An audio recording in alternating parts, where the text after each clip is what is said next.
Welcome to the Eclectic Gamers Podcast. Today is Monday, March 27th. It's episode 31, the TPF special. And if we sound a little tired, a little worn out, it's because it was a really late night by the time we got home last night. That's right. I'm Dennis, everyone, and we are pleased to give you a super special episode. Yay. Oh, yeah, and I'm Tony, just in case you did not really remember that. They know they you. knew. Everybody knows. Everybody, to know me is to love me. Mm-hmm. Yeah, we had a wonderful weekend at the National Videogame Museum and at TPF, and a not so wonderful drive home when we ran into some serious weather down Wichita way. But everybody's home safe, and it was a pretty good weekend all in all. So it was fun. Fun times were had by all, or at least most all. And we're going to obviously spend the entire episode essentially going into the details of all of that. But we do have a few things beforehand. And I guess the first thing, though, before we transition into any of sort of the normal topics would be our intros. It has been 2 weeks. We did have things going on before Texas Pinball Festival. We did go to an Aerosmith launch party at 403 Club, which was the day after we had our monthly pinball tournament at Pizza West. And I don't really have any highlights from the Aerosmith launch party other than, I suppose, ironically, despite the name, I never got in a single game of Aerosmith, either in tournament or even beforehand, because everyone was trying to learn it. And I hate standing in line. So I still haven't played Aerosmith, actually. I didn't play it at TPF either, because we do have one on location now. And I thought, I'll play it when I get home at some point. The luster will eventually fade enough that I won't have to wait in queue. And then I'll be able to figure out more. But it is definitely getting a lot of respect from our local tournament players as a good game. And that's always a positive because we love good pinball. But okay, we'll go ahead and get on with the main meat of the show. Before we go on to basically our massive trip report that is episode 31, I do need to close out the 2017 Modern Widebody Tournament because we did have that vote sitting out there. I actually let it sit out there longer. I took no computer down with me to Texas. I was like, I'm never going to be on this. Let's not even make the lie seem real. So the vote did stay open. Not even pretend this is going to be a working weekend. No, absolutely. Last time I brought it, we thought we were going to record down there. We learned a lot of lessons from 2016 and employed them in 2017. I did bring down a pocket recorder just in case I wanted to do any interviews. After the first day, Friday, of the Texas Pinball Festival, I left it in the room because I was like, it's so loud. I ain't ever going to want to edit this audio out. It's just too much of a pain. And we don't do a ton of interviews.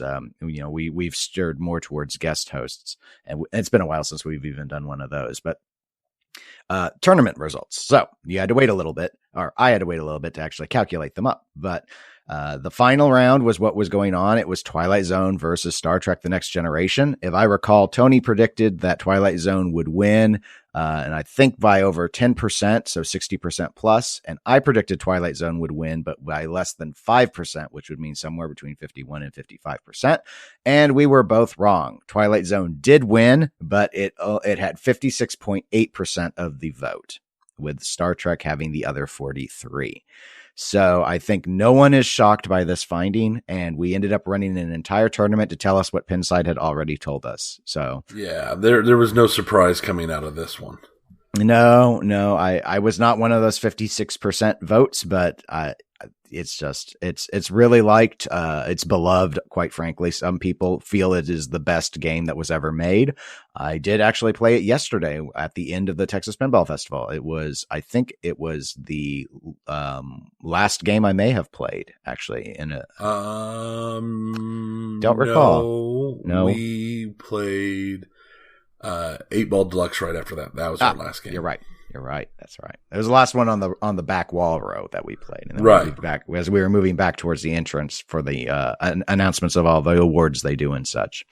And yes, we got in a game of 8-Ball Deluxe because I won that one. I don't remember if I won Twilight Zone or not.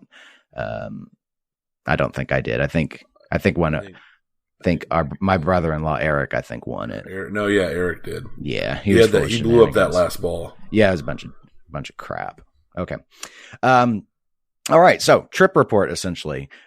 We went down on Thursday so that we would have enough time. The Texas Pinball Festival formally starts for regular attendees like us on Friday at around 5 p.m. Central. But we wanted to do a little bit more than that. And one of the things that we had learned about last year was the opening of they have a National Videogame Museum very, very close, like within 5 miles of where the Texas Pinball Festival is held. So we went down a day early so that we could spend Friday going to the Video Game Museum. And I thought we should go ahead because we do cover video games, even though this is a little out of order. But we were probably there maybe 3 hours or so, I'd say. Yeah, something like that. We got back to the room at, it was about 3 hours. Yeah. So anyway, I thought, well, we should probably go ahead and cover that. And we'll cover it first since we're going to spend so much time on TPF itself. But I guess broad thoughts. Tony, what'd you think of the National Video Game Museum? It was larger than I'd feared it would be and not as big as I wanted it to be, but that's mainly because I think that thing could have filled that entire building and I would have been happy spending hours and hours and hours going through it. It was really amazing. I enjoyed it a lot. Yeah, I didn't know what to expect other than I had heard very good press about it, that was a nice museum.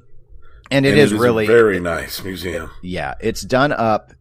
I really like how they've laid it out, by and large, at least. You go in, it's truly set up in museum format to educate. So they've got these stages. They've kind of like video game stages. They've set it up in stages where they give you a way to kind of navigate the museum as you learn about the history of video games. And it's not like how I thought it would be when I first saw they were staging, where I thought they're going to start old and they're going to move modern and you're going to be walking through a chronology.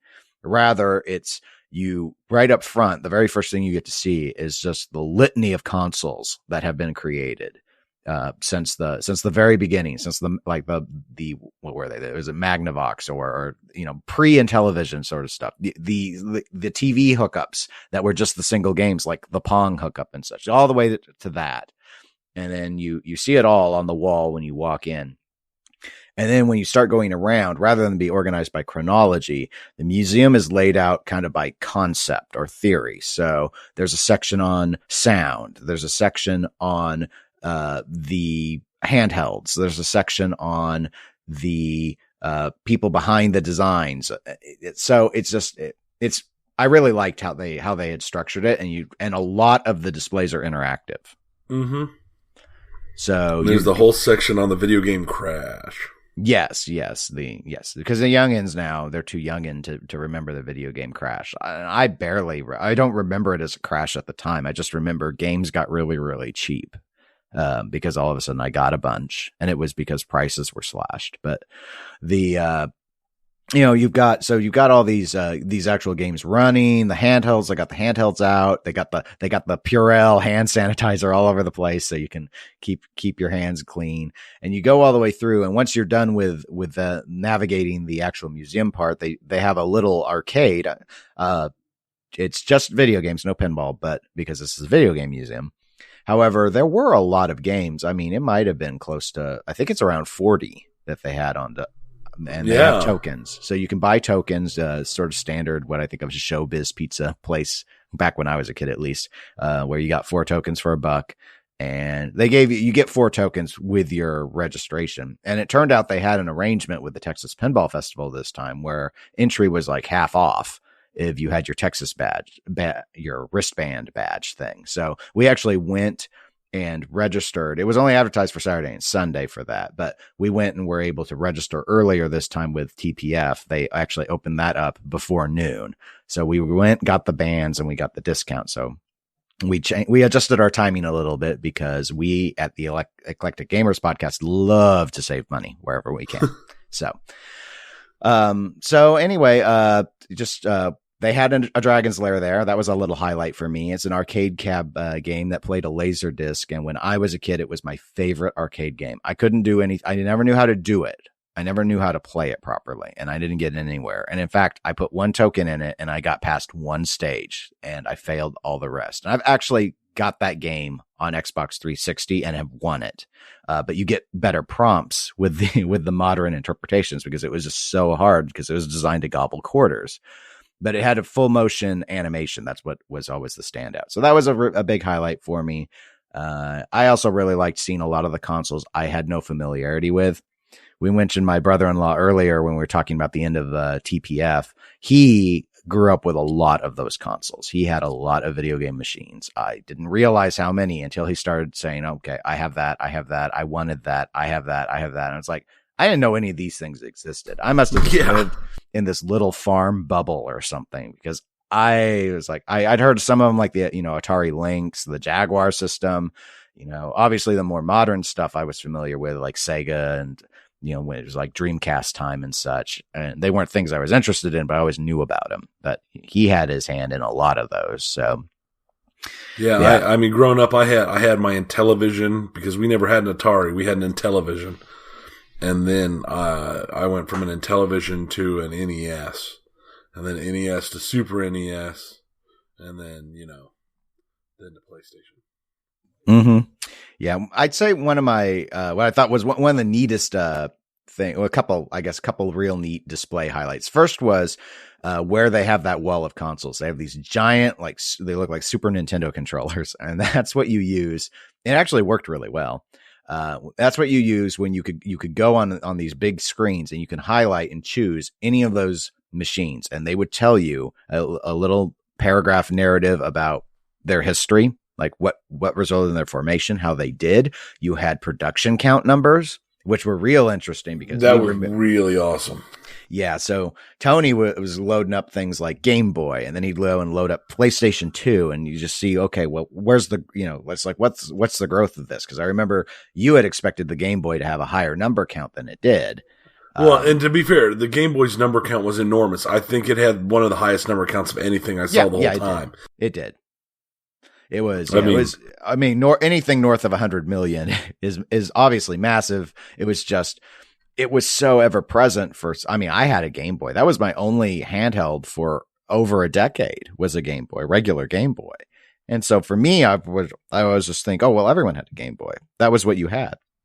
I didn't think about any of the other handhelds until Nintendo started spitting out more handhelds. Yeah, because the Lynx and the Jaguar, I'd heard of them, but I never played any of them. Or I played some of them, but I never had any of them. So that was cool. I also really liked the display they had for the video game music. They had a few tracks, and you could switch them to hear what they would sound like on different systems. So you take maybe a game that you knew from Super Nintendo, and you'd say, okay, but if they had made that for the regular Nintendo Entertainment System, what would that have sounded like? And the answer was generally bad. Yeah, painful to the ears in some cases. Especially, you could do the same thing with an Atari 2600. Mm-hmm. It's like, what's that sound like? Oh, that sounds like the Nintendo, but even higher pitched and more screechy. Yeah. It was like the one that I thought was the strangest is it seemed like no matter what you did, if you took music and you stuck it on Sega Genesis, all of a sudden you got a drum track.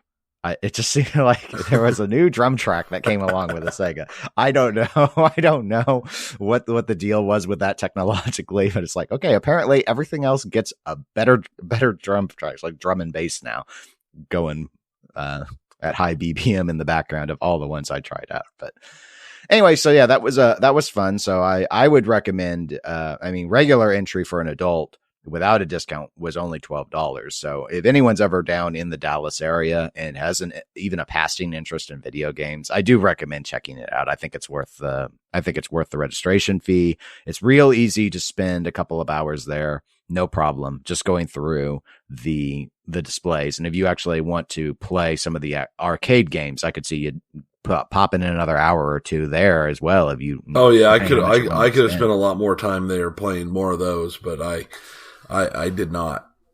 Nope. I played I played Burger Time several times and a bunch of other games, but Burger Time was my game when I was growing up.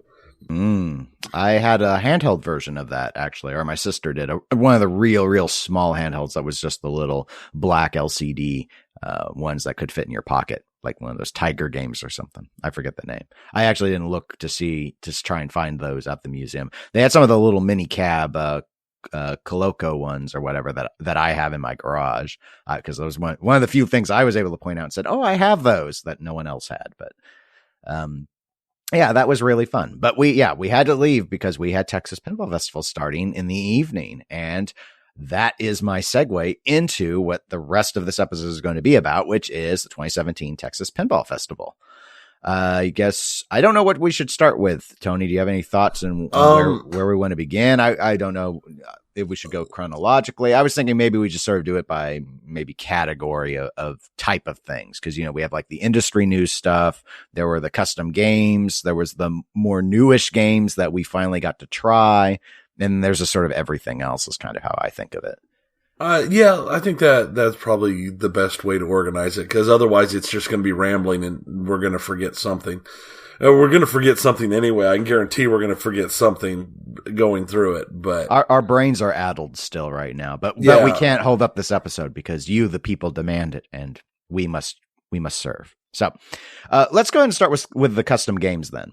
There were a lot of custom games, and I don't imagine we've played I know I didn't play all of them. There may be some that we both missed as well. I took down a few notes of ones that I knew were there. So I'll run down my list, and then anything you have in addition to it, we'll go ahead and we'll cover that way, I think. Did you play Doom? I never got a chance. There was always a pretty decent line, or it was turned off or had an issue every time I came up to it. Right. Which was mainly the line. It only had an issue one time all weekend that I noticed, but there was always a whole bunch of people there. So I went and did something else. Yes. I never played it either. it was right there beside a couple other of the homebrews, and I wanted to try it.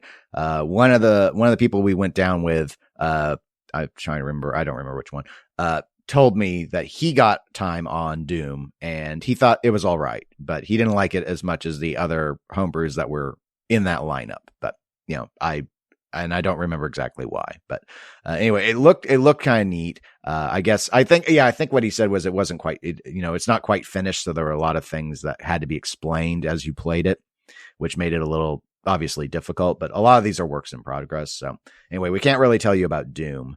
What about Spinal Tap? Did you play Spinal Tap? I played Spinal Tap one time. I played it last year also, and I feel about the same on it as I did last year. It's an interesting game. It's an interesting modification of Flash Gordon, but it's nothing. It doesn't really jump out as anything more than, to me, it's not like something where it's like I want them to make this a production type game, but that could be because I don't really care that much about Spinal Tap, so it's not a game that tickles my fancy. And I'm in the same boat. I've seen Spinal Tap. I've seen it once, though. It wasn't a movie that resonated with me. So while I respect it for its humor, it's not my sort of theme. I played it with Mike, who came down with us, and he's guest hosted for those who have heard our E3 episode and the episode where Tony wasn't available. We both played it. You couldn't play it in 2-player. They had it set for 1-player, but he was waiting and watching while I played it, and then vice versa. And I know he was getting really annoyed with me because even though it's a modified Flash Gordon, which I always find Flash Gordon to be a fascinating playfield layout. It's so unique. You can see this and you'll be like, oh, that's Flash Gordon. Yeah, because nothing else is quite like it. But it seemed tuned very easy. The earning the extra ball on Spinal Tap is the same as, I believe, as earning the extra ball on Flash Gordon, which is attacking the stand-up drops on the far right and then hitting the stand-up target behind those, I should say inline drop targets. And once you drop them all, you hit a stand-up in the back, and that gives you the extra ball. I think that's the same as it is in Flash Gordon. I can't remember because I have never earned an extra ball in Flash Gordon ever. Ever. However, when I was playing my 3 balls on Spinal Tap, I got it 3 times, and then I quit going for the shot because I was so consistent. I could get that shot and I could save the ball every time. And I don't know if it's been tuned easier, but I'm not a great player. And if I'm able to hit what should be one of the most dangerous shots that successfully, I'd never played this before, and I got it, and then I got it again, and then I got it again. And I was like, okay, I'm just going to let it drain out. And I should say, I'm just not going to make that shot anymore. I got a few of the things. So I felt that even though it's a Flash Gordon layout, it plays very, very easy. The ball saves were incredibly generous, especially towards on the out lanes. And I assume that's because Flash Gordon itself is an out lane drain monster. Yeah, it But is. But I didn't really know what else there was. I felt like I saw everything that there was currently to see in the game. So if the software comes further along, I'd be interested in taking a look at it again. But it didn't really grab me myself. I think it's more that if I were into the theme, I'd really have appreciated it. But from a rule perspective, it wasn't really. There were other homebrews that I got more excited about. So it was okay. It was interesting. If you hate Flash Gordon because it plays too brutal, this approach to the layout, I think, would probably be a lot more appealing to someone like that. But I like Flash Gordon for its brutality. So, all right. So that was Spinal Tap. Buffy the Vampire Slayer. Did you play that one? Oh yeah, I played that one. I was a big Buffy fan back in the 90s when it was on the air. Watched it every week. It was a big group thing that we did, but this game was pretty enjoyable. It was the art package done on it was really well done. It looked amazing. They had two of them there. They were both had slightly different coloration and stuff, but they looked amazing, and they played pretty good. They were a lot of fun and pretty enjoyable all in all. And there's one mode where you get to watch Xander die, and if you mess it up, he just drowns, and you're so sad. And you fail that mode every time. You gotta save Xander. Totally not on purpose. Xander's the Yamcha of Buffy. Yes, he is. Yeah, Dragon Ball Z reference for y'all. Y'all, yeah, Dragon Ball. Y'all. All two of you have probably seen that show. Yeah, no, I thought Buffy was fun. Apparently a modified, I guess a heavily modified Swords of Fury layout. I did not see Swords of Fury when I looked at the playfield, but I have less familiarity with Swords of Fury than I do Flash Gordon, so that could have been part of it. I thought it played better than Swords of Fury, so I thought that was a definite improvement in terms of how they made the game function. I thought the rules made a lot of sense. I felt like I knew what I was doing with it. It looked really good. The video clips and such I thought were really well integrated. And this game did win Best Custom Game of the show, and I'm not surprised. I'm kind of surprised, and we'll get to that. But it definitely was worthy of consideration, and I'm not surprised. It was worthy of consideration. I'm not surprised. Don't necessarily some people would have said that it was that it needed it, or I don't think it was the best, but it was definitely worthy of the consideration. Well, let's talk about the best then, because I think your best and my best are probably the same, and that would be Total Annihilation. Yes. Total Annihilation was an amazing game that was a ton of fun, and every time I played it, I just found myself enjoying it. I mean, it's probably the game I liked most out of everything at Texas this year. It was the way it played, it had the way, and the rules and everything. And I mean, it's just a simple Whitewood. There's no art or nothing. And the game is amazingly fun. So yes. When it gets art put on it, I mean, I'll be honest, I don't think it needs art on it. I think it's a wonderful game as is, but when it gets art on it, man, it's going to be amazing. Yeah, I had seen, and I think I even shared it on our Facebook page a few weeks ago. I've seen this game streamed before. Dead Flip had streamed it, and I was intrigued by it. I didn't see a whole lot going on in the LCD that, in terms of animation and stuff. It's kind of like electric spacey sort of techno-y thing. Has a very 80s throwback sound to it. And in fact, the layout is very 80s. It's all single level. It's not a game full of ramps. But they've got so much interesting technology incorporated, like the stand-up drop targets to do ball lock, which to me initially is reminiscent of Fathom, except it's actually set so that you could lock in balls in between the stand-ups rather than like trying to just drop all your inline drop targets and then get into a kick-out hole behind them all. And then those pop back up and sort of function as these stand-ups again, where you have to drop each one of the targets and then you get your ball back. The multi-ball, I thought was fun. I was able to get into that. It was No, it was just, I thought it was really impressive, an engineering marvel in a lot of ways. And I think it would be telling to see if someone would actually a production model, single level playfield game, which I'm not going to call it simple. I'm just going to say it's just, it's a throwback in terms of the layout style. But with today's technology, I wonder if people could really have a lot of fun with something like that, because I thought it was a lot of fun. And yeah, I loved it. And for me, it was the best of the custom games that I had played. I'm not shocked that it lost, because I mean, it's hard to be the complete package when you don't have art and you're just a whitewood. But they acknowledged that it was very, very close between it and Buffy, and I'm not surprised, because the engineering behind that is so impressive that even though it's just a whitewood, that it could go toe to toe with a complete game like Buffy, I think says a lot. I think if it had had a paint job, it would have won. I think it was. I think some people must have come down to, this isn't a finished project yet, and the judges couldn't support it. But I agree with you. I would have, if I were a judge, I would have voted and said, I don't care.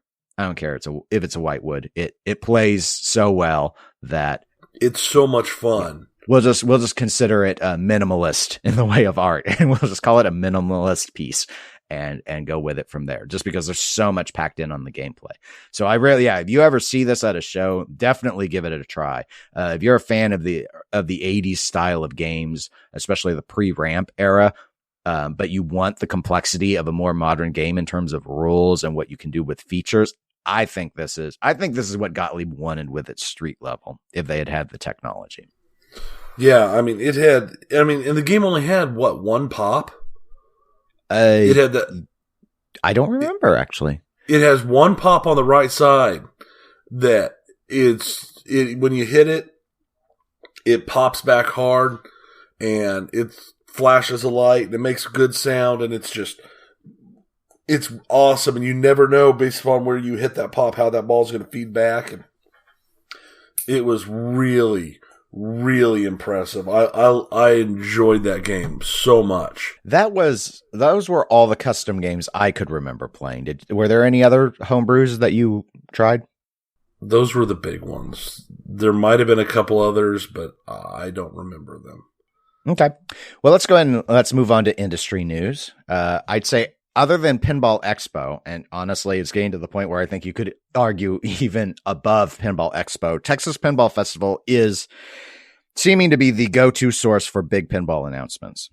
It was last year, and this year was no exception. And so there are a few of them, and I think we'll just go ahead and start running down the list. The first one I'll go ahead, and this isn't in chronological order of the announcements, is kind of in the order of information and what I think is interesting to discuss. But the first thing is that Elvira 3 is getting made. Dennis Nordman, the designer who did the first two Elvira games, Elvira and the Party Monsters and Scared Stiff, is working with Cassandra Peterson. He's got his artist back. And the only other thing I really know is that the game will be constructed through Stern. I don't know if it's going to be sold as a Stern or if it's going to be sold under like Woe Nelly was under a different branding, but Stern's going to be handling the manufacturing process. No idea what's going to, I mean, that's all I know. No art, no pricing, no timeline really, other than obviously they're at the point where they're willing to announce. That's all I know to say on it, other than there were a lot of people who were apparently, judging from the line for the autograph signing with Cassandra, a lot of Elvira fans in pinball. Oh man, that line was insane. It was out the door, and I think that line was out the door for probably a couple of hours. Yeah, I don't know. And I mean, it's like, and people weren't going to get pictures of her in the Elvira get up because she wasn't in costume or anything, and I don't think she does that anymore. But no, yeah, she's apparently got a lot of loyal fans. I think, and I've always suspected it because of all the online forum discussion I've seen, that a pin that's branded Elvira, that's targeted towards collectors, can probably be very, very successful, especially if you have this unified look to it with the other games, and bringing in the same designer and same artist guarantees that, I think. So I'm sure this is a win for Nordman and for Stern and for Cassandra Peterson and her license. So if you're an Elvira fan, this is great news. I know it's something that a lot of those collectors have been clamoring for years. So, all right. So there's that one. Not a particularly interesting news to me, but the next thing I think to hit on is Spooky Pinball. It was known that their third official game, non-contract game, was going to be announced, and it's Alice Cooper's Nightmare Castle. And as was already known, I believe the details are, I think it's a 500 unit count, which will be their biggest run yet of their official games, and $6,250, so $6,250. Which slightly, I think that's $250 more than what Rob Zombie sold. That's a $250 increase. Yeah. So anyway, again, it was really just the announcement. I haven't really seen anything else other than that. But obviously, the what it would be, what the theme would be, it fits with their spooky, dark sort of tone. It has been indicated outside of that setting, but confirmed by Spooky that this isn't going the music pin route that you currently think of, where basically you're playing an MP3 player and you're choosing songs like how the Stern ones have been, Kiss and AC/DC and Metallica. This instead is going to be more of a story mode where Alice Cooper is your narrator and you're going on this sort of adventure or journey with him, like non-music pins, basically. But yeah. What are your thoughts on this? Because I don't really know. I know some of Alice Cooper's songs, of course, but I don't ever really think about Alice Cooper or have ever been into it into him in a way where I care one way or another. Yeah, I'm pretty much in the same boat. I think I like the fact that it's not a music pin. I like that it's a story pin type thing. I think I have a preference for that over music pins. I mean, music pins are fine, but for the most part, I don't find them as enjoyable as other games normally. Some of them are good, but for the most part, I always feel like there's something else that's another game that's better. This seems pretty interesting. Spooky is definitely showing that they have a certain genre that they like to fall into between Rob Zombie and now this. And I'm hoping all the best for them. Spooky is a personal favorite. They're not, I won't be saying they're the best people in the business or this and that. There's nothing wrong with them. Their games are all okay, but none of their games have been truly amazing that I've played. And I mean, I played Jetsons and Dominoes when I was there over the weekend. I've played Rob Zombie, and I actually really enjoy Rob Zombie, but it's not like some wild out of the park amazing game. So we'll see how things go with Alice Cooper.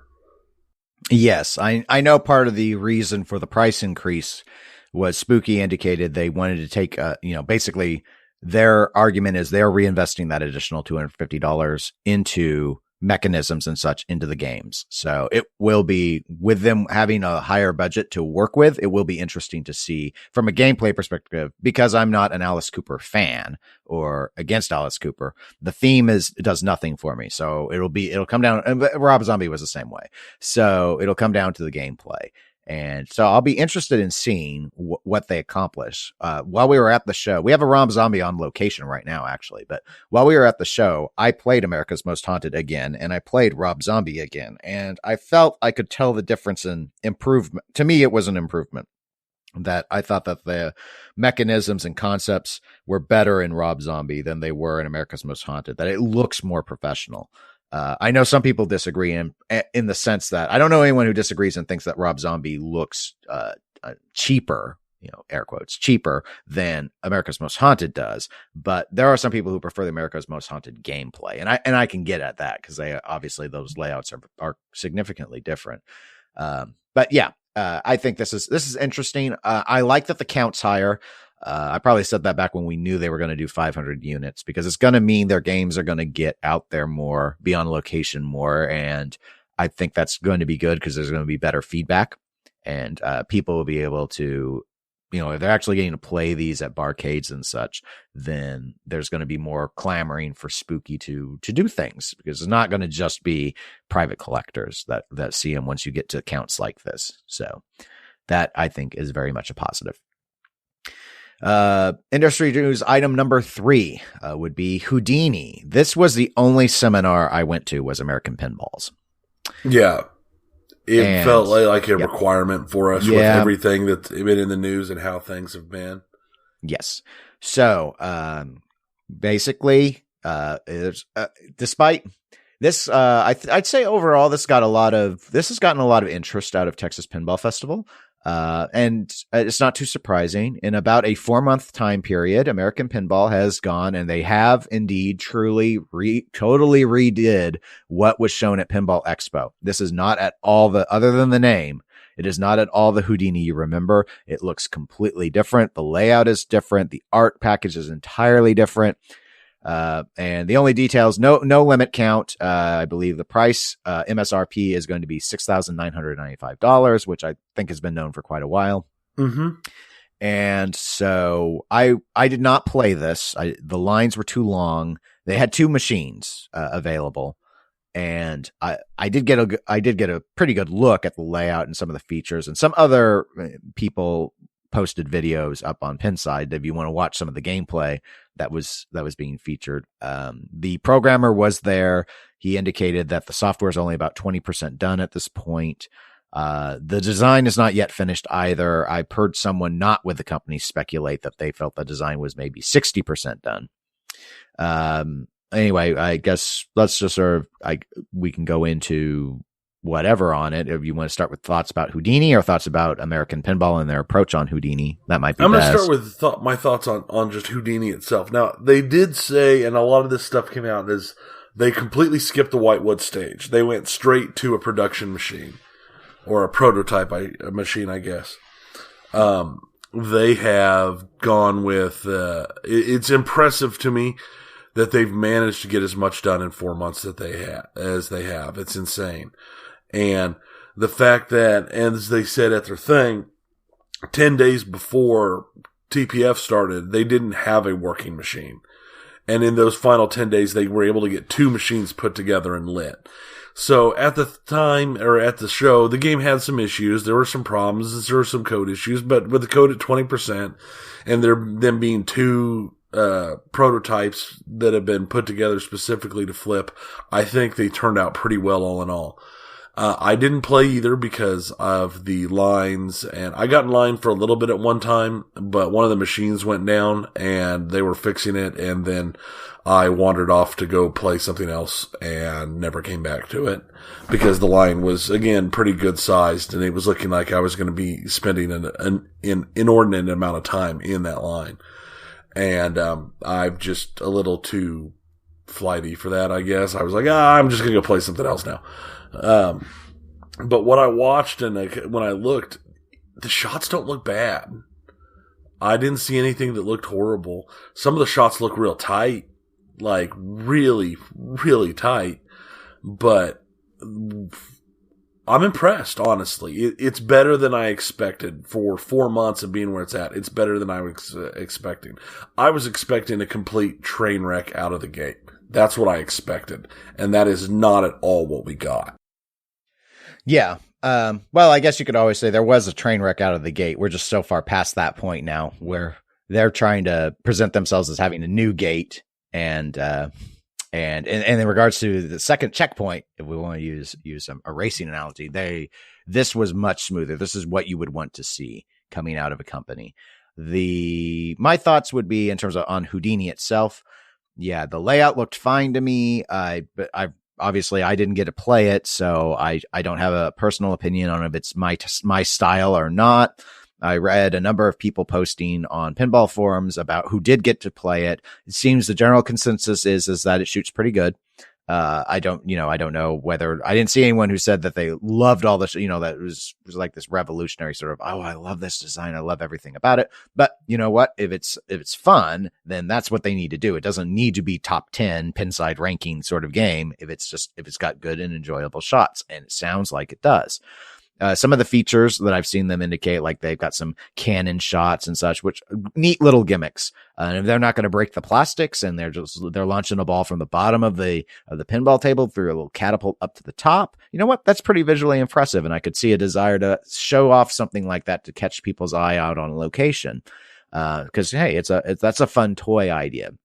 Joe Balser during the presentation was the primary speaker. They had like a panel of 7 people, but he and the programmer who spoke the most, and him definitely the most. And so their big message with this, in addition to they were surprisingly transparent about, though I've, like we've discussed in the past, they basically had to be, I thought, if you wanted to have the best foot forward, but they were, acknowledging the very short timeline, acknowledging how they skipped the Whitewood stage and how they went about skipping that stage without, wanting to convey that they don't feel they've sacrificed quality on this. Of course, this, this raises a lot of questions in a lot of ways. If this works out as well as the prototype basically is looking, it'll be like, okay, well, it's almost begging the question for a lot of the other boutiques in particular. Why are you guys having so much trouble developing games on a timely manner if this brand new startup is able to get something whipped together in 4 months? What's your problem? If Houdini is this good, this far along. And of course you can always go and flip it again and be like, well, but do we really need 1 year development times at all? Like from Stern or whatever, which raises interesting questions because there are parallels obviously in the past. So, Gottlieb was notorious for having like a 3-month development cycle versus the standard year, 9 months to a year that Williams did. And it kind of showed in some ways, but you still had decent layouts. That usually showed on the code side. Right, but at the same time, we're here at 4 months is to get where we're at now. And let's be honest, I'm not assuming we're not going to see a production run actually hitting the ground until next year is my honest thoughts. Okay. And I think they had told, not at the seminar, but I believe they told people they're shooting for June. Oh, no, I understand that that's what they're shooting for. But just based upon the realities of things, I'm expecting early next year just because they could completely surprise me. They've already managed to surprise me a whole bunch. They've managed to get a good start on fixing their issues that they entered the hobby with. But the fact is no matter what they're shooting for, there are more likely than not going to be delays as they get the proper polish on stuff. So my expectation is for probably very early next year or maybe late this year. It's just going to be a matter of how many stumbling blocks they run into on the way. And how many things that cause minor delays, which is one of the things I like is because while that's been said at the seminar, they said they weren't going to give an announced release date because it'll be released when it's done. Right. And they also did the other thing I think needs to be important to mention is they're not doing pre-orders. They're going to a straight distributor system, so that it's only going to be through distributors. They're not selling direct, and they're not doing pre-orders. Right. And they have been consistent about the no pre-order thing since the beginning. That's one of the few things that hasn't had to be changed by them. I don't know. The theories online are, though, obviously I've had, the documents are still available on our Google Drive. I won't relink them in these show notes, but on the episode where we've covered this sort of stuff, I know that there are mortgages taken out in American Pinball's name. But it looks like there may be, I don't want to say an angel investor, but there's some sort of sizable financial backing that's allowing this to continue. And in a way not really in a way, from a consumer perspective, this is good because it means that what might have sunk other entities, they're able to they're just burning cash there to get through all of this, I think. And that's fine. It's working.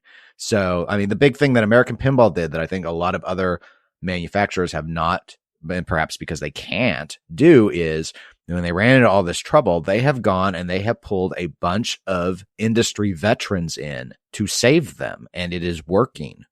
You bring in Joe Balser. He knows what he's doing. The guy, this new sales guy they just brought on, Jolly, I think is his first name, who's going to set up all the sales stuff. He is an established coin op guy to work with distributors. the programmer is probably the artist. You did a lot of the art with Sega. That was one of the criticisms. A lot of people look at the art. The art's now steampunk in theme, which I actually like better than the old theme. Yeah, I do too. I like the theme. But more of the criticism isn't the theme so much as it is the style of the art, which I guess was much like what was done on Sega. But you would kind of expect that if the artist was someone who in pinball had kind of worked only on Sega and then got out of the industry. But the point is, he knows how to do pinball art. So they've been doing all of this, and the programmer has an established history on the homebrew side. So that. It's a really viable strategy. My guess on the whole, why this 4-month cycle has been possible is just a guess. I did not say this, and it may not be true, but I think Joel Balser had a design and he brought it in with him, and he already kind of knew that it would work because he's designed a number of pins before. Maybe he had something that got shelved. And he's like, no, let's go ahead and use this, and we'll use the 4 months to refine it, and we can skip the whitewood stage because I already know it's going to shoot. Maybe they foam cored it at some point or something. So all that is working very much to their advantage. The only thing that I was concerned, and I don't think it's a major concern at all, the only thing that they announced that was to me still concerning in a minor way is they apparently don't have any distributors yet. I was a little surprised. That's what Jolly's for. But they even actively said in the seminar, if there were any distributors in the room that would be interested in talking with them about setting something up, to come up to them after it was done. I think they have an idea of what they want to do for distribution on the American side, but it sounds like they have no, and this was again from Pinball Forums, sounds like they don't have anything at all in the works yet on if people in Europe want to get the games or something. So yeah, that was a little weird. But at the same time, seeing as they are starting their whole plan over again, and I think they're concentrating on getting the machine done at this time, I can see where they're getting a later start into setting the distributor up. Mm-hmm. Yeah. Overall, they're probably going to be, in terms of boutique manufacturing, they're probably the biggest winner of Texas Pinball Festival because they actually had something to show that actually functioned.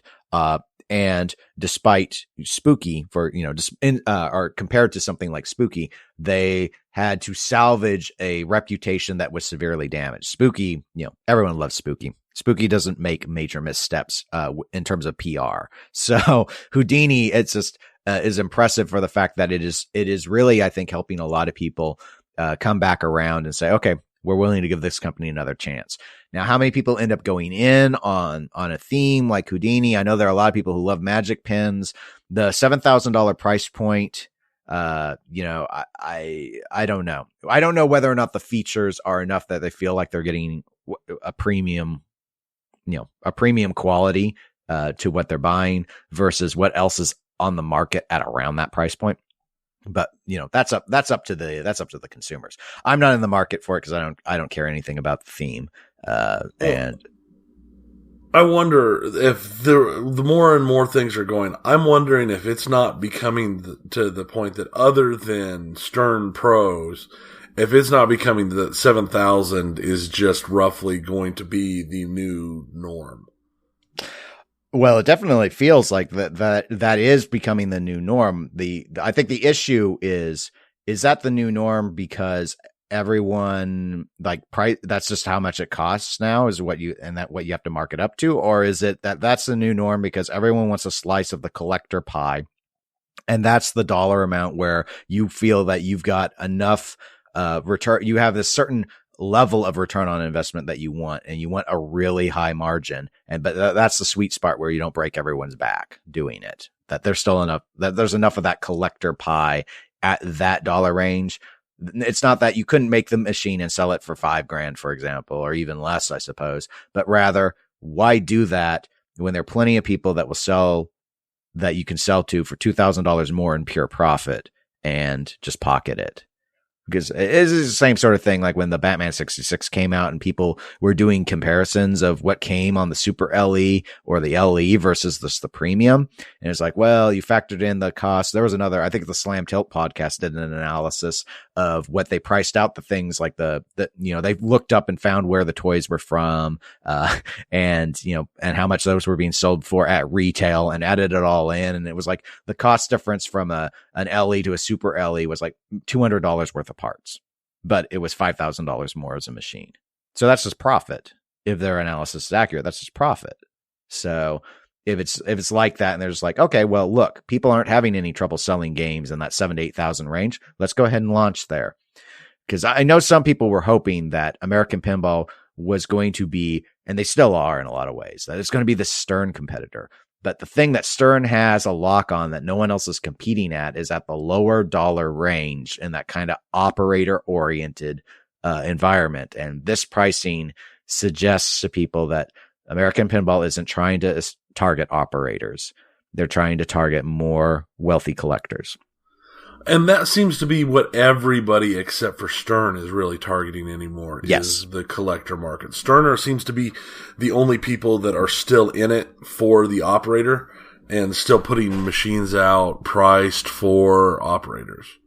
Yes. I'd say it's probably, as long as that pie is willing to continue to support new entities coming in and wanting, games on that order of 7,000 to 8,500, 7,000 to 8,500, then that's on paper, I'd say it's probably the easier path to do. You won't have to sell as many.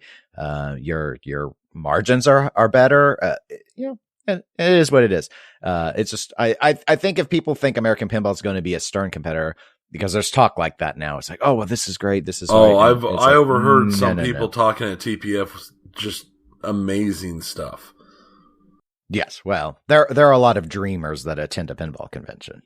They can't all be realists like us, but yeah. Anyway, but overall, I think it was a big win for the company.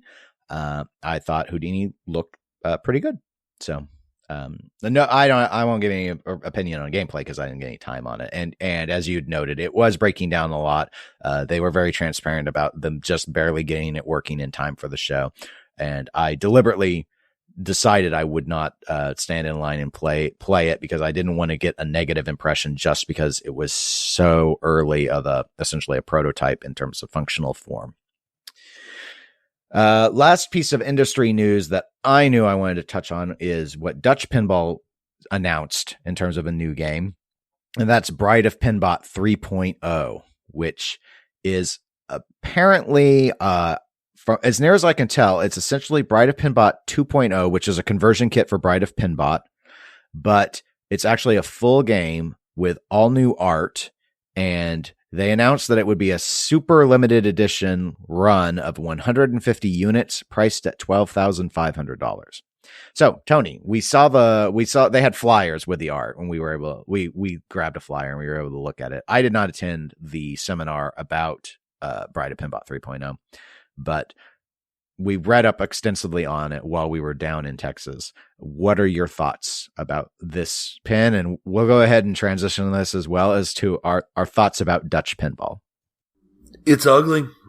I don't think Bride of Pinbot is that popular of a game to warrant a $12,500 SLE run. I definitely don't think they're going to sell 150 of them. I can't see I think anybody who wants a Bride of Pinbot has a Bride of Pinbot, and I think the art changes were not very good, really. I thought it went real Uncanny Valley, kind of awkwardish. I'll go. I just want to chime in on the art right now since you brought it up. I wasn't a big fan. I thought I'm not a huge Bride fan. Pinbot is the one I like, but and some of the thing with Bride of Pinbot 2.0 was fixing some of the code issues that people would have with Bride of Pinbot original. Like how you don't play it in a tournament because it's got too many random point, the billion point shot and all that. But and I'm assuming this will still have those sort of quote unquote fixes, but obviously it's way more than the kit was, which is, I don't remember what the kits were selling for, 2,500 maybe. But yeah, the thing about Bride that was always attractive was it had a really interesting look because that was a Python Angelo art package, and they are changing that to this weird plastically anorexic robot. It's maybe if it was a brand new thing and this was the look we got, I wouldn't be as judgmental. But part of the attraction that people have to wanting to get Bride is often the aesthetic to it. And you are saying, well, we're basically doing a vault edition of Bride of Pinbot with our conversion kit on it. But we decided that Python's art sucks and we're gonna give you this instead. And it's like, okay. I thought the biggest, I mean, this is basically a B-list Williams game. And the art was what sells it. And you want to change all that, and you think that it's going to be worth over $10,000. I don't know. I mean, we have to bear in mind we're at the same show where Attack from Mars Remake is there, and you're looking at the highest end version of that with the super awesome best topper I've ever seen in my life at $8,500, and it's like, and you want $4,000 more for this? Yeah, let's just roll this all together. We know exactly what this is. Yeah, Dutch is boned. Dutch with their issues with Ara and the fact that they have no more Big Lebowskis. They can't make any more Big Lebowskis. And this whole fight, I mean, Ara's supposed to have, like 40 or 50 machines complete, ready to ship? Yeah, we should probably hit on a bit about that Dutch Pinball released a newsletter to the people who are in on pre-ordered and such of the Big Lebowski. So, and that's an important part of it. And it may have come up in the seminar. I wasn't at the seminar. But real quick summary of what was said in that newsletter. They gave a timeline of their version of the events. We've already talked extensively about the issue with Ara, their contract manufacturer. What the newsletter said was, we're going forward with a different contract manufacturer that wanted to do a small run of something, so we're doing Bride of Pinbot 3.0. They had apparently been planning to do this Bride of Pinbot 3.0 concept for a while, and they were going to use Ara. And Ara hadn't actually started production on it, and that, according to Dutch, is the core of the dispute regarding Ara and the additional money they had been asking for to do the Big Lebowskis. Apparently, according to Dutch at this stage, they did agree to the additional dollar amounts so that Ara has asked for, but it was conditioned on having Bride of Pinbot 3.0 built. And when they found out that there had been no progress on BOP 3, I think I'm just going to start saying it that way, they withheld paying because they're like, you're in violation of contract. And as Tony has just said, Ara's like, okay, well, you're not getting anything from us then. We have 40 of your machines built.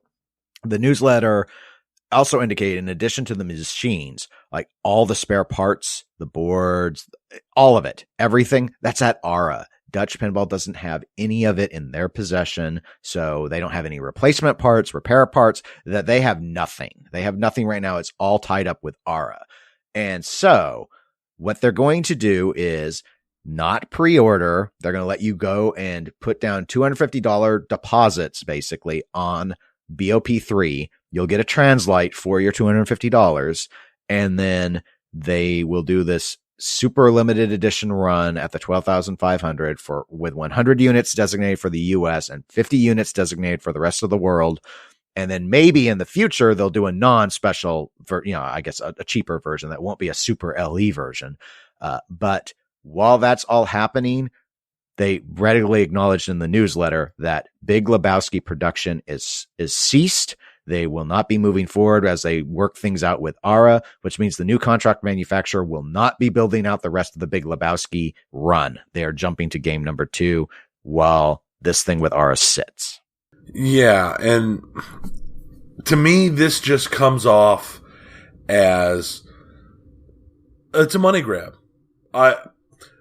It doesn't matter to me what Dutch says, because Dutch has already been proven to be liars, who says exactly whatever they feel they need to say to stay on people's good side. I think this Bride grab is just a money grab to try and maintain some semblance of existence.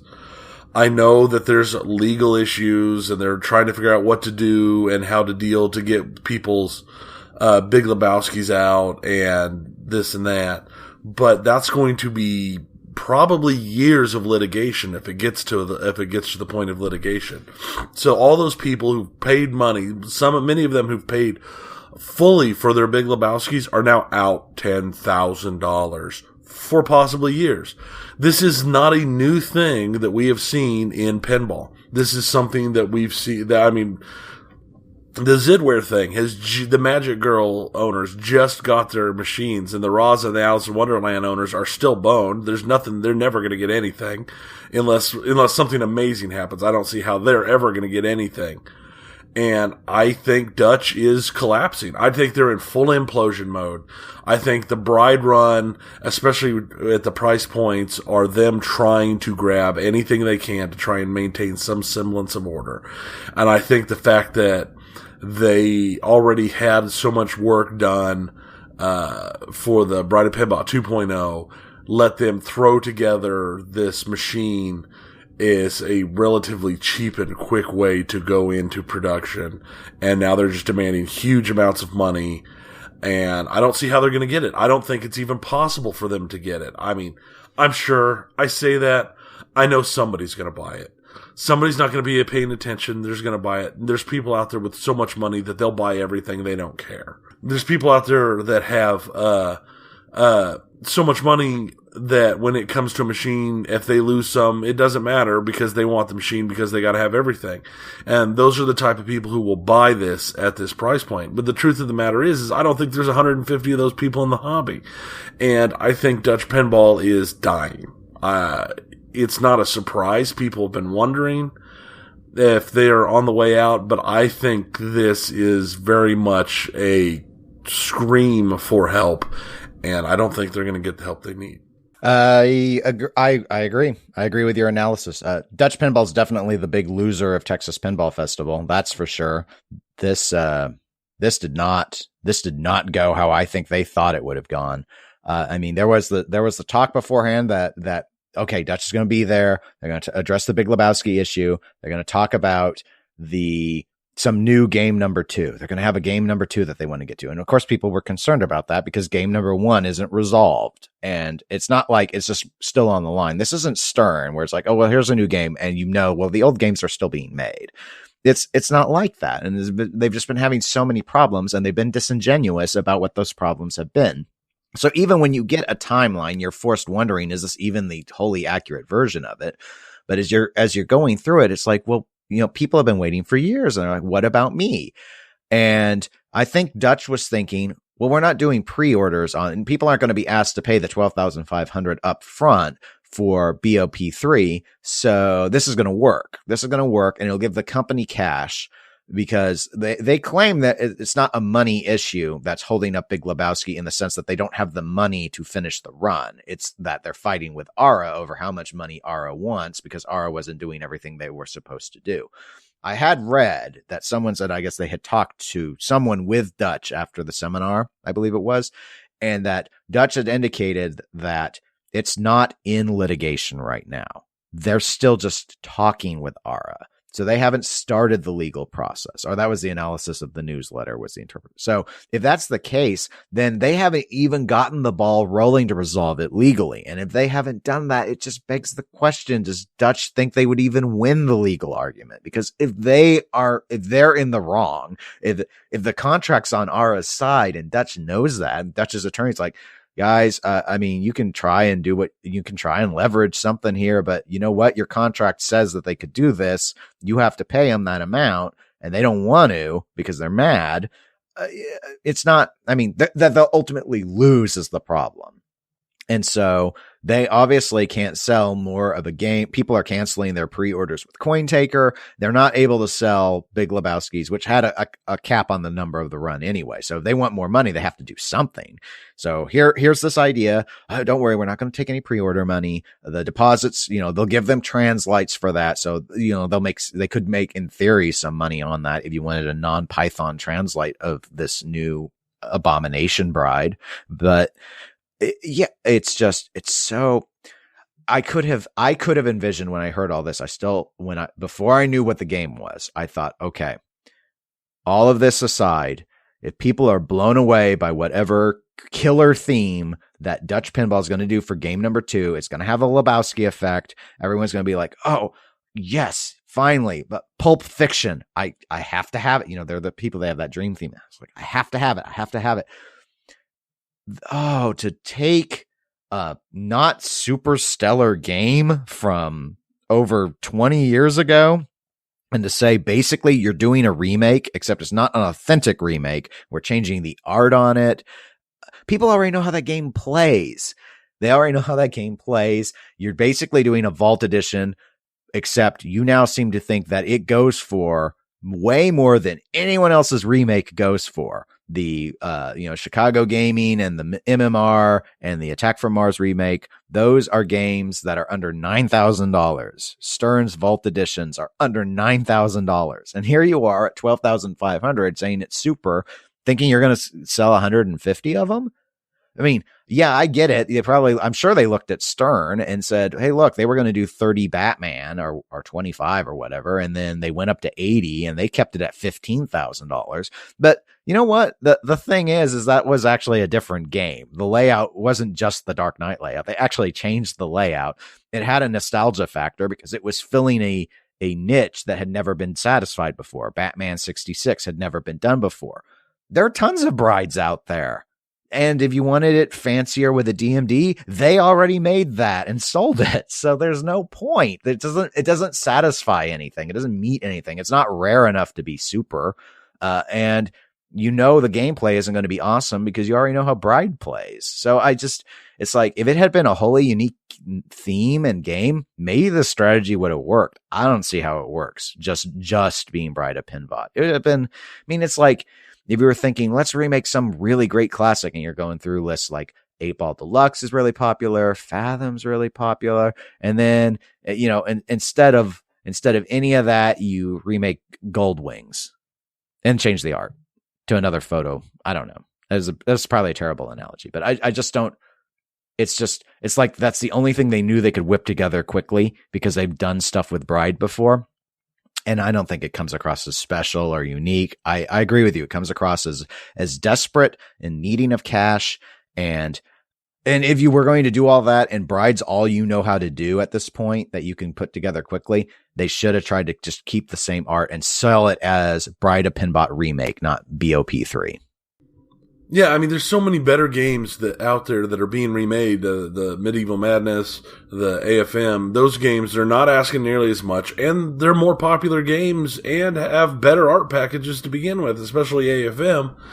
And when you look at Bride of Pinbot, yes, Bride of Pinbot has some good art, but it's not even great art, in my opinion. And the truth of the matter is Bride of Pinbot's not even the best bot game. It's not even the second best bot game. I don't see how they can do it. I don't see where this is a game deserving of a special edition run, with costs this high. I can think of several games that I think would be more benefiting of a huge rerun, even at a big price cost like this. But even then, I think everything's would be better done in the range of like AFM. I think the way that AFM's being done is perfect. I think the price points are right. I think what they've done to the systems to modernize them and everything looks good. And I'm real happy with how that's turning out. I think this is it's desperation. It's Dutch's last gasp. Do you think Dutch makes it through the year? No. I know back last year we thought, no, okay. Because I know last year we were talking about how I didn't expect American Pinball to make it through 2017. At this point, I'm obviously my prediction is set, so I can't undo it, though I think I'm going to be wrong. Dutch, I think this was... I can't say it was a huge mistake. I think they don't know what to do at this point. And yeah, your description, desperation, is probably the best description that there is because I can't see anything else to it. I think there's a possibility as a company, Dutch Pinball will still exist this time next year, but they're not going to be making pinball machines. I don't see where it's going to happen. If they can't get the Big Lebowski issues dealt with and with everything else that's going on, nobody's going to buy machines from them again. Or not enough people to keep a company in business anyway. And this whole attempt for this SLE is just not going to work. I don't see where it's going to put out what they want. Mm-hmm. Yeah, I agree. Yeah, that's really the only negative thing I can think of from the Texas Pinball Festival. Let's go ahead and transition to the kind of new or new-ish games that we finally got a chance to play. You already mentioned a couple that you played, which was Dominoes was one of those. I did not get a chance to play Dominoes. What'd you think of it? It was all right. I mean, again, it wasn't like, it's not kind of like Kill AFM or something like that, but it wasn't a bad game. I played it and Jetsons. Dominoes is much better than Jetsons. But I don't think Dominoes is better than Rob Zombie. But it was fun. Okay. I did play Jetsons, even though I didn't wait in line for Dominoes. And yeah, Jetsons, it was okay. I mean, it's cute. The theme is very, very approachable.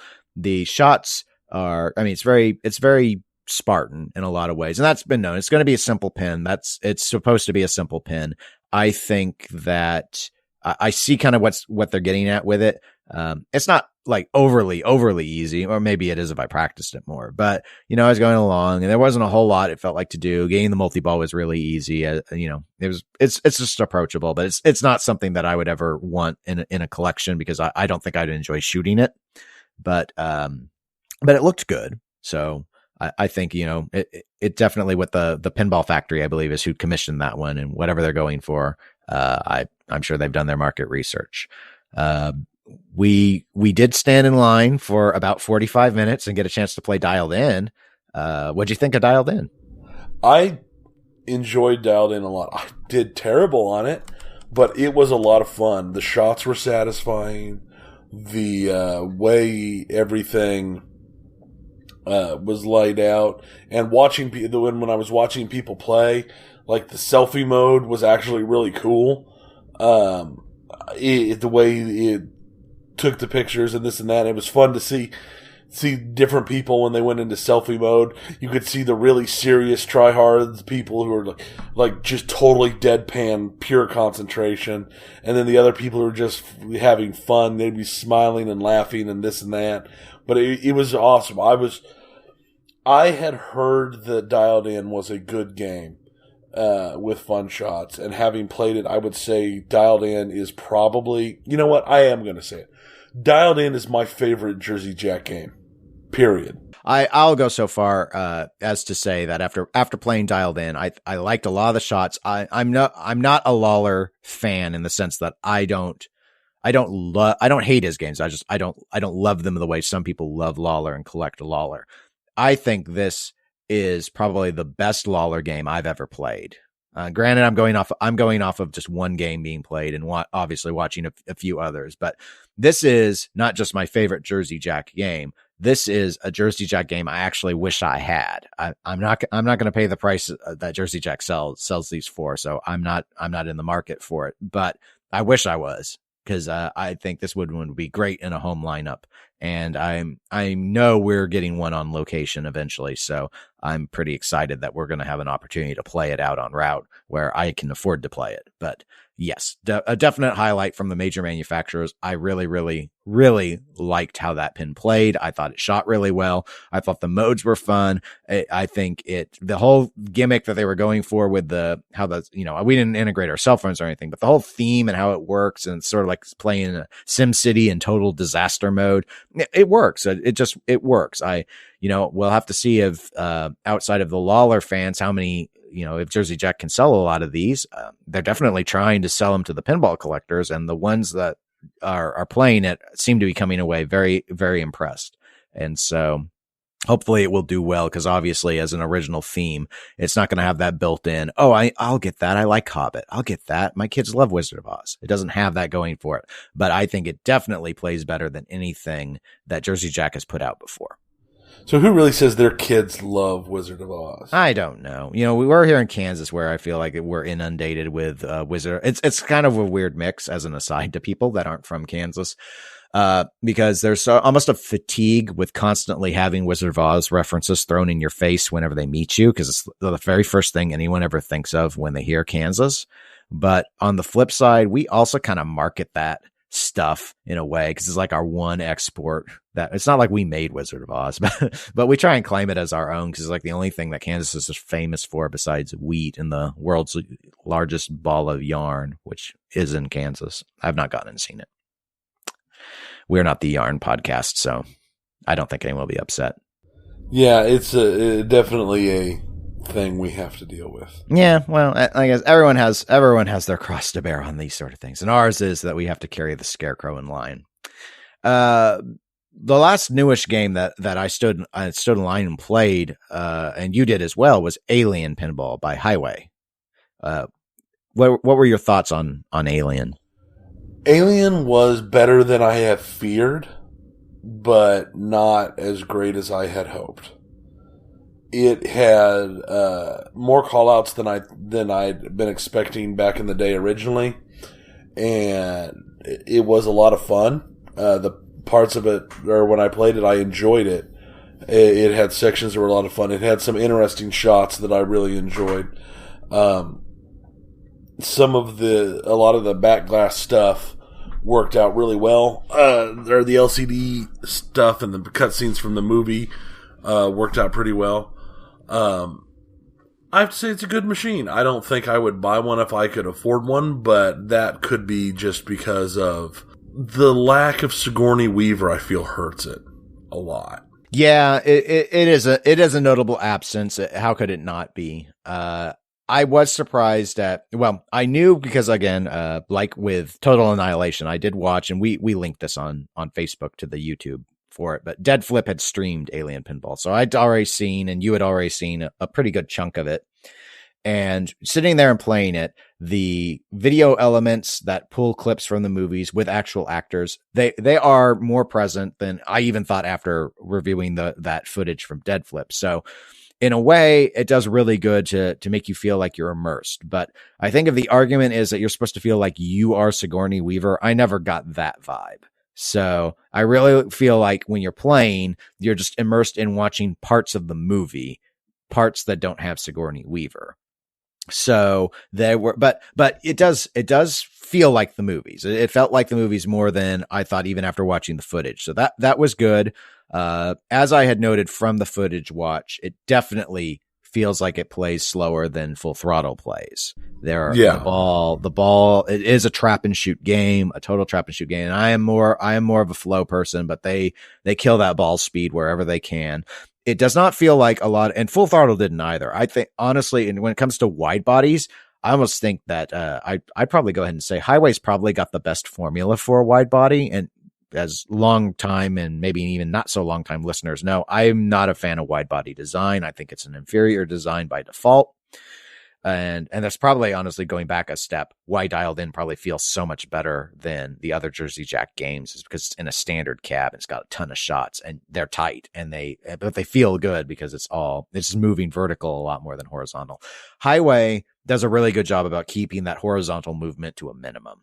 And the way they do it on Alien is there are a lot of shots all around. So if you hit a shot, you hit a shot and you achieve something. If you miss a shot, then that ball bricks and then it heads straight down usually, because it's not open. It can't float. The ball can't float all over left and right all the time, which is what makes wide bodies play slow, feel slow, and indeed be slow in terms of how long the time is until the ball gets back to the flipper.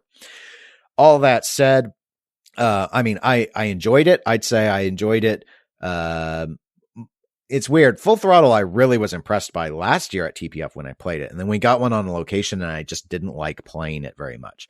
I'd say I probably enjoyed this, or I was less surprised at my enjoyment of it than I was with Full Throttle. It didn't shock me because I kind of knew what I was going into with it. But, and I did like that thing about the modes where you're trying to hit the shots but not hit other shots. That really is cool. Awesome. It is. I did not like, though, they are doing a mechanic where you shoot the scoop to start modes. That's, very reminiscent of Addams Family does that. Jurassic Park, poor man's Addams Family does that. So there's a shot that you need once you've activated your scoop to go into your modes. Theirs, though, isn't offset very much. It's almost straight up at the top of the playfield. It's a little bit to the left of dead center, but I saw there was a group of 4 of us playing it, and there were multiple straight down the middle drains from that just kicking the ball back out. And with that being a key required shot, I kind of wish they'd placed that in a little bit different spot, because it seems like that's going to be something that people are going to have to, no pun intended from our prior discussion, dial in order to ensure that you don't feel like you're getting cheap drained all the time by something that, it's going to roll straight down. That's that's what the ball wants to do.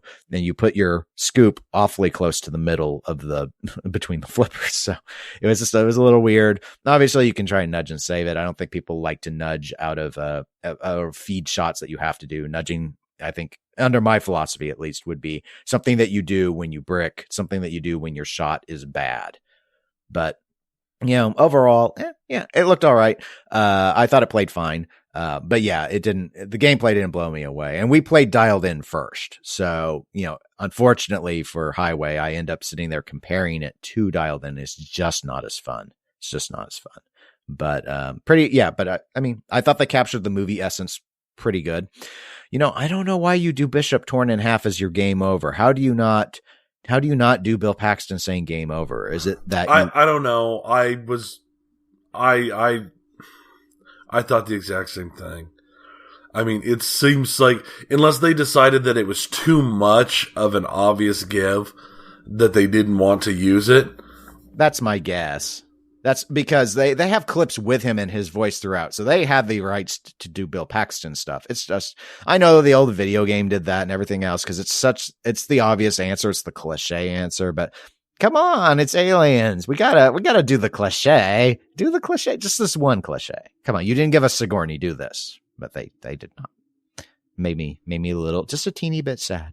A tiny bit sad. Just a wee bit.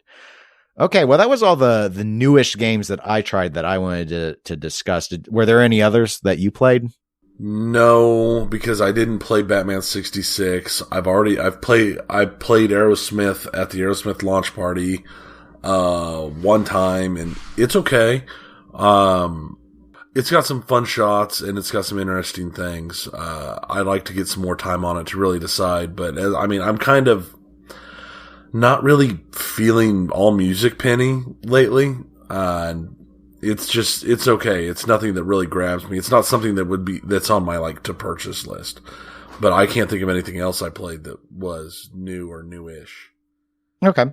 Well, then I guess for us to wrap up, I'd say let's just other thoughts on the show in general or games to talk about. I did want to mention an EM that we played. I think did it win Best Restoration was Grand Prix. Yes. Yeah, it won Best Restoration. And that game, that restoration was amazing. Oh, yeah. It was the most beautiful looking EM I think I've ever seen. And it played really well. That game has some really satisfying shots. The spinner shots are so satisfying because it's the old school where you hit the spinner and as it spins, there's a bunch of bonuses that the lights move up the bonuses as it spins. Oh, it's such a satisfying shot. It just feels good hitting it. Yeah, it does show that you can have multiplayer EM games that did have some fun mechanics. Because obviously the challenge that in the EM era with the multiplayer things was you couldn't have really complicated carryover things or anything like you could with single player, because how would you keep track when you have 4 different players of all it'd just take too much hardware because you need a physical switch for everything. But yeah, those spinners, they were really fun to rip. They loved to spin. I got pretty dialed in on those shots. Actually, for an EM, that was a really long playing EM too. It was real floaty. It was a little floaty. I think that was probably more because it didn't look like there was a lot of angle on the playfield. Yeah, that would explain it. And a lot of EMs were not of their time, they were often not put up at a higher angle. And that's something a lot of people will do now to them to make them play. But like I believe I have Skylab up a little bit higher, but it's probably my flattest game of all my games I have. It's my one EM in my lineup. And the nice thing about you're building bonus, which is not an atypical thing to do with the EM game, but they have these holes to collect the bonus, and there's a left-hand bonus and a right-hand bonus. And so it's like, okay, well, shooting the left-hand hole doesn't make a lot of sense. You keep ripping the right spinner. So you need to try and get the other. And obviously those are dangerous shots because they put you, you're shooting off to the side. You're going to be near out lanes. It was a lot of fun. That was probably of the new EMs, not counting EMs I had played before at the last year's TPF. That was my favorite easily. So that restoration, I was not surprised that it won it. I think it deserved it. It deserved it. It definitely deserved it. That was there was no question that game deserved it. Let's see. Some other thoughts here. Farfalla, the Zaccaria, if I'm saying. Oh, yeah, Farfalla.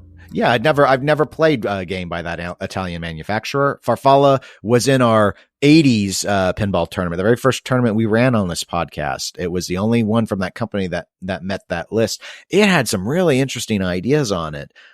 In terms of these little flippers that you could shoot to be your ball save. They like little 2-inch flippers that served as lane guides, but they'd also flip off to the side of the out lane to flick the ball back up. I saw someone successfully do that. It had an upper play field that was kind of that had a little ramp drop down when you could gain access to it, and then you try and attack targets up there. So, it's a game where it's mostly about attacking like drop targets, which wasn't, like you'd expect from that era, or you'd expect maybe from a Gottlieb, for example. But it has had a lot of really, I thought, interesting twists on just that.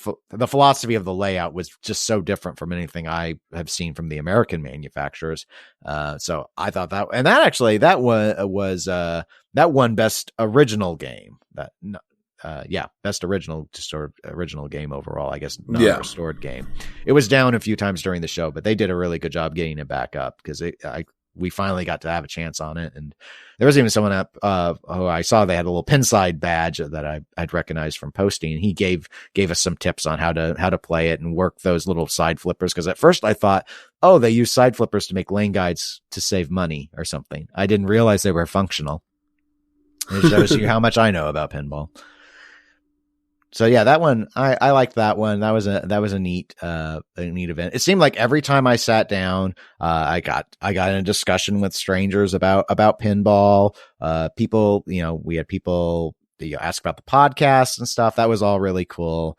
Of course, it's always fun to talk pinball, but it'd be just so interesting. I'd sit down. I sat down randomly, and I saw Brad from VP Cabs at the same table, who I'd interviewed back right after he was on Shark Tank. So we talked a little bit about that and what they're going, how they've been having a lot of success, and we just run into other people who were new. There was another time Tony and I were sitting down, and there was a guy who was like, he wanted a pinball machine. This is the first, he was starting to get into the hobby, and he really liked the new stuff, but he didn't like how much they cost. Well, welcome to the club. Yeah. So that's the problem with pinball, and just have a discussion about, trying, if you want to get something and you can find certain things you like and certain things you can sacrifice, maybe you can get something within a price range you want. It's just all sorts of that sort of stuff, which obviously, when we go to the pinball tournaments, it's when we get to chill and talk to our area players about pins. But a lot of that discussion, because we go to the tournament stuff, is on the competitive side. And this was a nice chance to talk more about just the games in general. Which I really just liked. The fun. Yeah. And obviously you get different opinions because you're running into not just the same people. Oh yeah, we talked to a lot of interesting people, and it was a great time. If you've not gone to something like the Texas Pinball Festival, especially if you get a chance to go to the Texas Pinball Festival, I highly recommend it. It is a wonderful show with a lot of games, and it's a lot of fun. And I was easily happy to spend 3 days playing random pinball, because since we didn't do the tournament this year, and I had a great time. Mm-hmm. Yep. Well, I didn't have anything else to add. Did you have anything else to add? Not off the top of my head. I want to thank all of the listeners that we talked to this weekend, and how great it was to meet all of you. And it was a lot of fun. And I look forward to next time I get to talk to all of you. Yeah, it was fun for me too. All right, everyone, we're out of here. I'm not going to plug any of the social media. I'm just going to say goodbye, everyone. See you in 2 weeks. See you in 2 weeks, everybody.